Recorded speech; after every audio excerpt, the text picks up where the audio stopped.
Hello my beautiful people, mumeze fresh, nizere ko mumeze neza ahantu muri agiye hatandukanye, nizere ko ibintu ari amahoro, nizere ko ari umutekano, nanjye meze fresh of course. Nta kuntu namera neza, Chelsea ntago yaba yarayatsinze ibitego 5 5 goals ngo ngiye mbyuke meze nabi. How? Nimba ari abantu bameze neza, nimba ari abantu imitima yabo yakize, nimba ari abantu blood pressure zakize, nimba ari abantu indwara z'umubiri n'ibitekerezo zakize, n'abafana b'ikipe ya Chelsea, kubera ko every single day we are happy. And murabizi ko iyo umuntu yishimye byanze bikunze hari ikintu kiyongeraho ku buzima. Abafana ba Arsenal rero n'abafana ba Manchester United, ndagira ngo mbabwire ngo va ku giti jya ku muntu, kubera ko it's time to make yourself happy. Ni gute wamara imyaka mikeya ku isi baze ukayimara ubabaye kubera ikipe yawe igutera agahinda? Come on, put on blue shirt and you will be okay, you will be alright. So mbahaye ikaze nanone, mbahaye ikaze kuri Byiringiro Football TV. Uyu ni wa mwanya wacu twiganirira amakuru y'imikino, cyane twibanje ku ikipe ya Chelsea. Rero ikomeje guha abafana bayo ibyishimo bidasanzwe kubera yuko tumaze gutsinda match 8 zose zikurikiranya in all competition. Ubwo ni nk'ari match 12 muri Premier League no muri Conference League. Nago wabara ko none ikipe y'abari n'abategarugori iri gukubita. Ubu ngubu ikipe y'abari n'abategori abari n'abategarugori nubwo bankose bakambwira ngo mu Bwongereza nta bategarugori bahaba. Ikipe y'abadamu y'ikipe ya Chelsea imaze gutsinda imikino 13 yikurikiranye itaratsindwa. Can you imagine? Bari on fire. Chelsea rwose muri iyi minsi umuntu ushaka guciringa umuntu abafana ba Chelsea noneho sorogo bihaye, they are calling themselves the chill guys. You know what it means to be a chill guy? Umuntu nyine uri relaxed, umuntu udafite igihunga, umuntu udafite ibibazo byo mu mutima no umuntu utuje mbe uri pause. Abo ni bo bafana ba Chelsea. Nyuma rero yo kuntsindira ikipe ya Shamrock, nari na koze prediction mvuga ko tuzayitsinda 4, ariko ikipe ya Chelsea ya province wrong itsinda 5. Nukuvuga ngo expectation zanjye zabaye noya cyane kurusha reality y'ikipe ya Chelsea. Ibitego 5 nibyo ikipe ya Chelsea yabashije gutsinda Shamrock Rovers. Bivuze ngo umupeti bita Mark Guiu bagomba kumwitondera. Abaye umukinnyi wa 4 wa Chelsea muri iyi sezo utsinze hat-trick. Nababwiye ko ibitego byabaye nk'imvura mu ikipe ya Chelsea. Cole Palmer yatsinze hat-trick Brighton, Noni Madueke yatsinze hat-trick Wolves. Undi nindo yatsinze hat-trick Christopher Nkunku, nawe yatsinze hat-trick muri iyi sezo, kandi yatsinze hat-trick muri Conference League agakipe bita Christopher Nkunku Barrow. Aha, ndabyibutse neza cyane. Tunyagera nimba ari 8 nimba ni Noah yari 8. Indi kipe ya undi mupeti nawe Mark Guiu ejo yabonye hat-trick yiwe dukina n'ikipe ya Shamrock Rovers. Hat-trick nziza, agatego k'umutwe niko nakunze cyane kuri pass nziza ya Noni Madueke. Shout out kuri Mark Guiu, umupeti muto ya cyane y'imyaka 18 kuva muri academy ya Barcelona, araje atangiye kunyeganyeza incundo. Ni ibintu byiza cyane. Ikintu namukundiye pressing yiwe, buri gihe cyose abacunganwa n'umuzamu, acunganwa n'umudefenseur. Connection iri hagati y'umuzamu n'umudefenseur, Mark Guiu abahahagaze, abahabaye yiteguye kubambura umupira. Ni ikintu kiza rero ku mupeti nk'uyu nguyu uvuye muri academy akaza akahita ajya mu ikipe nkuru nka Chelsea agatangira kwigaragaza n'ibintu byiza cyane. Ashobora kuzavamo Luis Suarez no mupeti mu mwitondere. Urabona ko afite imbaraga, arihuta, ni mugufiya. Je namurebaga nkavuga ati no Chelsea yiguriye Luis Suarez again. So let's wait and see. Gusa n'umutoza yabigarutse aravuga ati uyu mwana afite talent, icyo nicyo cya mbere. Icya kabiri, nubwo afite Nicolas Jackson umuri imbere, nubwo afite Christopher Nkunku bamuri imbere mu mahitamo yanjye, ariko arabizi ko nakomeza gukora nk'uko ari gukora, igihe cye kizagera nawe abona umwanya we. Ubwo nyine yageragezaga kuvuga muri Premier League, kuko muri Conference League ni ikibuga yakigize iki, amaze gutsinda ibitego 6 mu mikino 3 yonyine. This guy is very impressive this season. yakinnye match aza gusimburwa na Joao Felix nawe wakinnye neza by the way, yabaye unlucky aba yatsinze ibitego nka 2 cyangwa agatanga na assist, ariko Joao Felix he was there. Undi muntu naho ndaboze ni Christopher Nkunku nawe uyu munsi yagize match nziza cyane kuko yatanze assist ku gitego cyiza Kukurera yatsinze. Oh my god, Kukurera sigatsinda ibitego nk'abataka, uburyo yakarumye baro, one touch and one finish was very good. Yatsinze igitego nk'icy'umuntu ukina ku 9 cyangwa attacking midfield. Ntabwo wamenye ko Kukurera ari umu defenseur. Nibwo bwa mbere in his career atsinze back to back, agatsinda igitego uyu munsi kuri match yo muri Premier League, na next match akongera agatsinda igitego. Kukurera murabizi ko akigera mu ikipe ya Chelsea, yageze mu ikipe ya Chelsea harimo ibibazo, avuye muri Brighton duhora dusimburanya abatoza, ikipe ya Chelsea iri mu bibazo bikomeye cyane, nawe afite ibibazo muri famille ye. Kukurera yageze muri Chelsea hadacemo n'igihe abarabyaye, murabizi abantu babyaye ku stress zo kugira ngo ukipinge family no gukipinga byaramugoye cyane, ariko byose arabyi-ignoringa. Ubu ngubu Kukurera is one of the best muri current squad dufite. None byongeye igitego yatsinze muri Premier League header, uyu munsi yatsinze igitego n'akaguru k'indyo, is very good. Kukurera deserve respect. Kukurera is one of the best player right now in the current squad dufite mu ikipe ya Chelsea. Undi mukinnyi nahereza indabyo ze n'abapeti bo muri academy bose in general, Tariq George, nyuma yuko asayininze contract. George Achimpong nawe n'undi mupeti none uyu mupeti bita Achimpong muri defense, he is very comfortable, he is strong enough. Ibi bintu Reece James yaye byo kuvunagurika buri kanya ajya mu mvune, nubwo atari uziteza, ariko amenye yuko uyu mupeti bita Achimpong ari very good kandi ashobora kumusimbura anytime, kubera ko nta pressure, ari composure, ubona ko rwose nta kibazo afite kuri baro, ashobora gukina pass one on one, ashobora gupressinga baro, ashobora kwambura baro, is very solid defender. Kuri right back nta kibazo ngewe ngo mafite rwose, mu gihe Reece James ataraza twazajye twihera uyu mwana amahirwe akikinira. So undi mupeti wo muri academy wigaragaje ninde?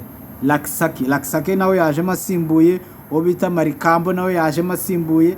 Marikambo nawe ni umudefense yasimbuye Disasi, ariko nawe yakinnye neza kabisa, yabaye like John Terry in his prime. Uno mupeti bamushyize mu kibuga nkabona atangiye kuburinga, afite imbaraga, agatangiye kujugunya abataka ba b'ikipe Shamrock Rovers. Uyu mupeti rwose nameze neza. Academy ya Chelsea ariko abantu bajya banayitiranya. Chelsea Academy is one of the best academy in Europe, kuko ni ahantu havuyemo Reece James, ahantu havuyemo Kano Garaga, ahantu havuyemo Pulisic burano yaciye muri academy, Musiala muri Bayern, ugazanamo Michael Olise, ukaza abapeti benshi bavuye muri academy ya Chelsea kandi bameze neza ku mugabane Burayi, ni benshi cyane. So put some respect on Chelsea Academy. Iyi academy yacu imaze kugaragaza ko havamo tara zikaze cyane, zikaze ndetse kubera yuko bano bana nk'uyu nguyu Achimpong byana nagoranye ko yongera amasezerano, kubera ko yariba ubwo nyine ni nka famille ye bura yaravugaga ati si umwana ko afite talent, naza muri Chelsea azabona playing time, kandi kubona playing time nibyo bituma umuntu cyangwa umukinnyi wari wese adevelop akabamo umukinnyi ukomeye. Ntabwo waba umukinnyi ukomeye udakina. So nicyo kintu rero cyagoranye kugira ngo kontara yewe ibe extended, ariko umutoza yamaze kubigira kiriya, aravuga ati nukora neza aba bakinnyi barabizi, nubona chance yawe ukayifata neza ugakora fresh ugakina nkuko mbishaka, nta kabuza uzabonye umwanya. Ni nacyo cyafashije Enzo Maresca ku managing ino squad, kubera ko is full of talent and full of young stars who are willing to work. So ukoze wese abona umwanya we. Mwarabonye ko Enzo Fernandez hari imikino imwe nimwe atigeze akina, yicaye kuri bench. Ibyo kuvuga ngo twakuguze miliyoni 120 ibyo na datu byarangiranye na season ya 2023. Ubu ngubu urakora ugahemberwa ibyo wakoze. Umukinnyi uri muri forume niwe ukina, ntabwo Enzo Maresca afite pressure ari yose. Niyo mpamvu mubona ikipe ya Chelsea iri on fire. Buri wese uje mu kibuga aravuga ati I have to prove myself, I have to show the gaffer what I can do. Niyo mpamvu rero ikipe ya Chelsea kuyahagarika binagoye, kuko uwashyizemo wese araza yerekana 100%. So reka mve kuri iyi match twakinnye na Shamrock, kubera yuko everybody buri muntu wese yari yiteguye ko tuza gutsinda ikipe, kuko rwose ntago nje niteguye kubona ikindi kintu kitari win kuri ikipe yo muri Ireland. Ntago urwego turiho ubu ngubu ari urwego rwo kuba twavuga ngo turakina na Shamrock tugende dufite ubwoba. Unlike Manchester United. Manchester United imaze gukubita City, imaze gukubita the champion Manchester City in weekend. Baracelebrate adacemo n'iminsi ibiri Tottenham iraje irabakubita man. Tottenham bakuramo muri Carabao Cup. Tottenham rwose amakipe y'i Manchester yamereye nabi, yakubise City bine, none iraje kubita na United bine. Amakipe no uwo bita Son umupeti w'umunyakore yatsinze corner kick. Imagine harimo umuzamu ugatsinda corner kick. Manchester United urwego igezeho nono nari mvuze ngo yazutse nyuma yo kuzana Amorim, navuga gati nono Manchester United is back. Ariko noneho kuza gukubitwa na Tottenham mugakubitwa ibitego bingana gutya, it's not looking good.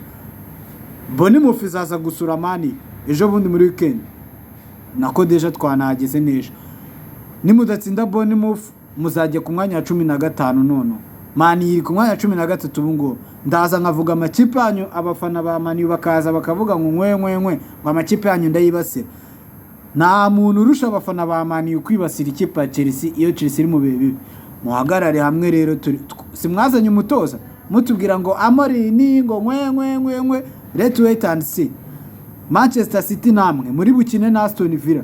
Aston Villa nibatsinda nono na Big Four muraba muyibagiwe neza. Arsenal namwe nyuma yo gutakaza kwa Everton, uyu Arsenal uyu munsi irakina niye kanze mbarebere.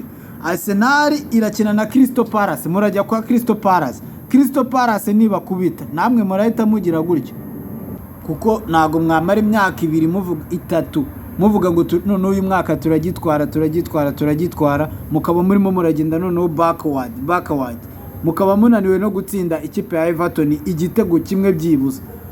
Ejo nzabigisha how to beat Everton. Abafana ba Arsenal mugomba kuza mukicara mukiga mukajya ku isomo mukavuga ati this is how we play Everton.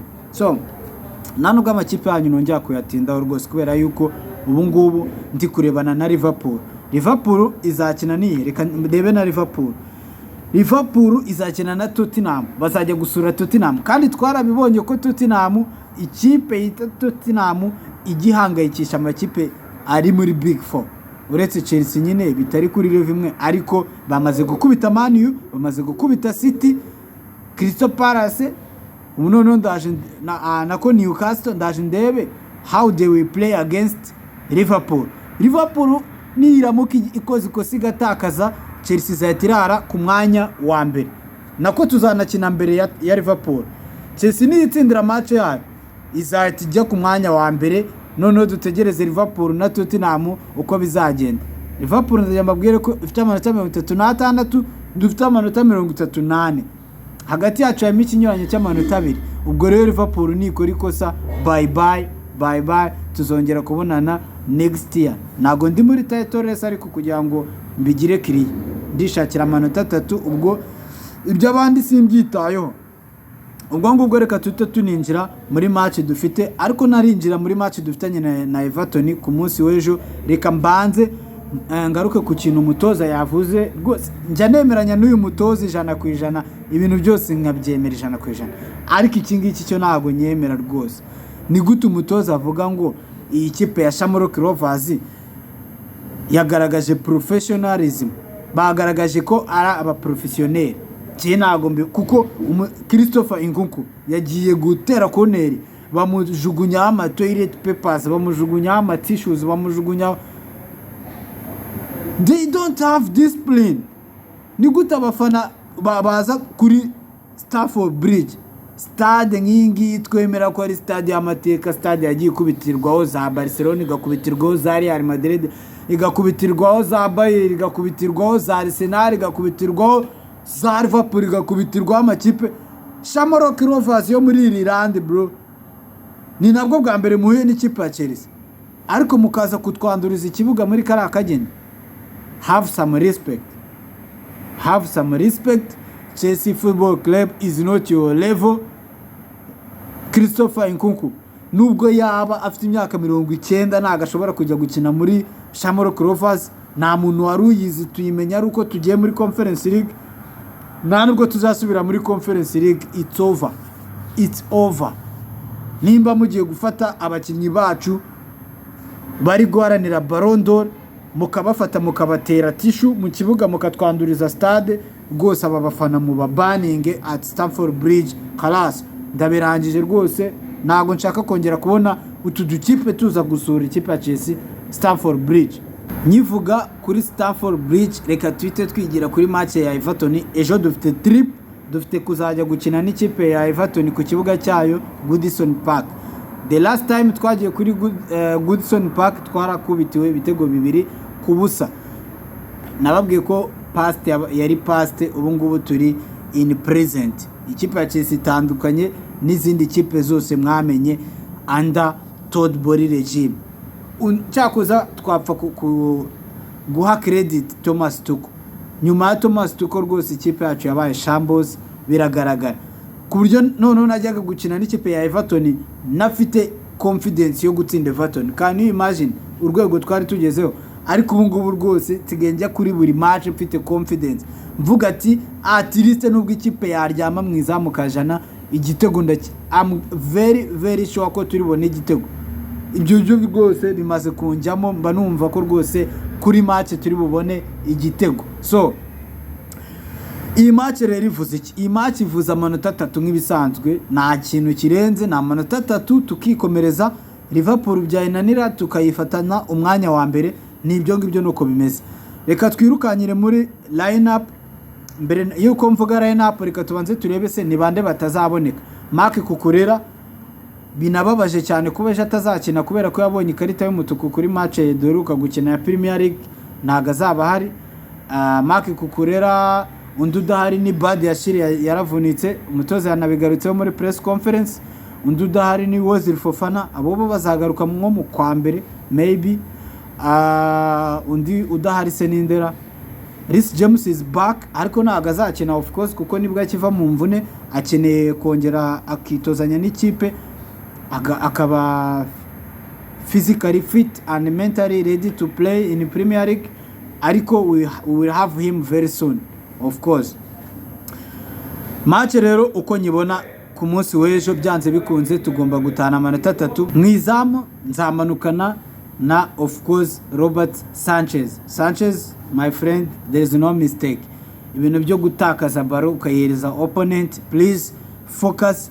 Ikindi kintu witondere kongera gukonsindiga igitego kuri niya post yawe, menya ukuntu wipositiona. Irindi kosa kunda kugira ni ugusohoka muri set pieces, azikatari bufate baro, azikatari uyikoreho, abadushyize in danger, kuko icyo gihe uba wasohotse. Iyo ushije baro izamura bisigara riri empty, bikorohera opponent kudutsinda igitego. Guma mu izamu ryawe, n'igihe usohotse umaking sure kuri bukoze kuri baro. That is it. Izo ni principle rwose ziri very cheap, kubera ko ntago waba uri umuzamu uri ku rwego rwo gukinira ikipe nka Chelsea ugikora silly mistake like that. So muri defense Koruwiri yararuhutse, abonye igihe cyo kuruhuka. Tosin Adarabioyo nawe yabonye igihe cyo kuruhuka. Mu mutima wa defense barahari, bameze neza. Ku ruhande rw'ibumoso kuri right back of course ndahajyana Malo Gusto. Ibumoso nkuko nahembaze kubivuga, Marc Cucurella afite imvune. None afite imvune noko Marc Cucurella am very sorry, naga afite imvune, afite ikarita y'umutuku, uyu munsi ari suspended. Ubwo turate turahashyira ndetse Renato Viega yakinnye match ya Shamrock Rovers. Rwa ruhande ruragoye cyane, ariko reka nkora ikintu bita twist. ngiye gufata risque mashyire Ben Chilwell, nubwo nabizi neza ko Ben Chilwell umutoza azamuha occasion, ariko Ben Chilwell why not, he's a very solid defender, yadufashe gutwara Champions League, akorana imyitozo n'ikipe ya mbere. Why can you not put him there after experience muri Premier League? Just give him some moment, he can improve himself. Yeah, that is it. In midfield murabizi ko ntago nagenda navuze kuri Moses Caicedo. Moses Caicedo now is one of the best midfield in Europe, so ndamushyiramo hariya rwose in holding midfield. Imbere ye gato ndahita mashyira Enzo Fernandez na Cole Palmer, ubwo ndakora icyo bita triangle, very good midfield. Fite ntago tuzaba dufite ikibazo cyo kudefanda cyane, kuko nabonye match ya Everton ni ukudefanda bakitegura nyine gukubita counter attack. So niyo mpamvu nzashyiramo aba attacking midfield babiri aribo Enzo Fernandez na Cole Palmer. Imbere rero mu bataka kuri winga ndashaka umuntu bita Jordan Sancho na Pedro Neto ku mpande, uruhande rwa rwose wabashyiraho, kuko Pedro Neto ni mwizi bumoso, ni mwizi buryo, aho wamushyira hose arakubarura. Jordan Sancho mukunda cyane iyo yaciye uruhande rw'ibumoso, ariko niyo yaciye iburyo hose aba ari mwiza cyane. Imbere of course na wundi ni Nicolas Jackson, icyo usabwa no kuguma muri box ugakina nk'umwataka, ugakinisha ubwenge cyane cyane, kubera yuko nta mwanya wo kwirukanka, na space uzabona yo kwirukankamo, na space yo gufunga baro uzabona. Icyo uzabona chance ebyiri cyangwa eshatu, ugomba gufatamo imwe ukayibyaza umusaruro. Nibyanga Christopher Nkunku of course azahitazamo, cyangwa nanashyiremo Mark Hughes akomeze, yakubise hat-trick ejo muri match twakinye na Shamrock Rovers, tunamushyizemo kuri match ya Everton, burya nabakubita ibitego bingahe. So who knows, so this is what it is. Umutoza yabashijwe tise uyu mukino wa Everton uyu mukino wa Everton ese ni muutsinda, ntago muzaba muri gushyira pressure ku ikipe ya Liverpool, kuko murata muyijya imbere mu gihe yo itarakina. Aravuga ati twebwe ntago turi muri title race, icyo dushaka ni amanota 3. Nimba Liverpool izagera pressure ntago mbizi, ibyo mwabibaza Liverpool. Ubwo ngubwo twebwe icyo dushaka na amanota 3, ibindi mwabibaza Liverpool rwose, ntago ngiye gusubiriza Liverpool. Ahangaha rwose umunyamakuru nawe yarabajije ikibazo, haka abanyamakuru niko babaye, baba bishakira ikintu kiri butere attention kugira nyine bacuruze, niko biba bimeze. Ariko Enzo Maresca yari spot on ku kijyanye n'itangazamakuru kuva since he came at Chelsea. Uyu mutoza rwose he is spot on, ntago yigeze anengwa rwose. Ibibazo abanyamakuru bamubajije he is very straight and honest, ndanabimukundira cyane.